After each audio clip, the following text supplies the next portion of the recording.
इस मूवी में जीने के लिए पैसा नहीं बल्कि टाइम कमाना पड़ता है, यानी कि जिसके पास जितना अधिक टाइम होता है वो उतना ही अमीर होता है। अगर टाइम अचानक समाप्त हो जाता है तो वो व्यक्ति मर जाता है। विल एक क्लब में होता है। उसकी नज़र एक ऐसे व्यक्ति पर पड़ती है जिसके पास जीने के लिए 1 सेंचुरी का टाइम होता है, यानी कि पूरे 100 साल। विल उसके पास जाता है और उससे कहता है कि तुम्हें यहाँ नहीं होना चाहिए, किसी ने तुम्हारा हाथ देख लिया तो तुमसे तुम्हारा टाइम चुरा लेंगे। यानी कि क्लब में सबसे अमीर आदमी वही था, क्योंकि उसके पास सबसे ज्यादा टाइम था। वो अमीर आदमी विल की बातों को इग्नोर कर देता है और ड्रिंक करने लगता है। तभी वहाँ एक साथ कुछ लोग आते हैं जो पूरी गैंग के साथ होते हैं। ये अक्सर लोगों को धमकाकर उनका टाइम चुराया करते हैं। विल ये सब देखकर समझ जाता है कि यहाँ कुछ तो होने वाला है। विल उसकी मदद करना चाहता है। इस प्रकार विल उन लोगों से उसे बचाना चाहता है। विल गैंगस्टर के लोगों से फाइट करने लगता है और उसे छुड़ाकर भाग जाता है। वो दोनों एक बड़े से बिल्डिंग में छुप जाते हैं।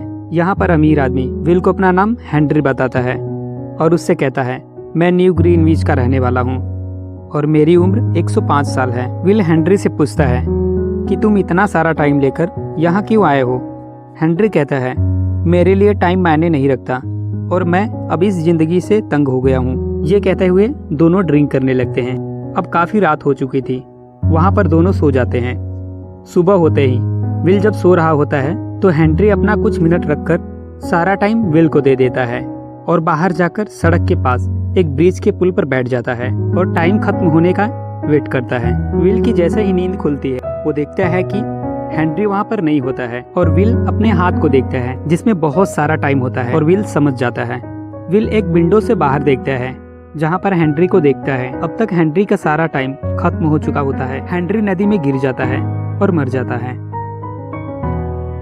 तो गाइज ये थी एक क्लिप एक्सप्लेनेशन वीडियोस। आपको कैसा लगा कमेंट सेक्शन में जरूर बताएं। इस मूवी का नाम है इन टाइम।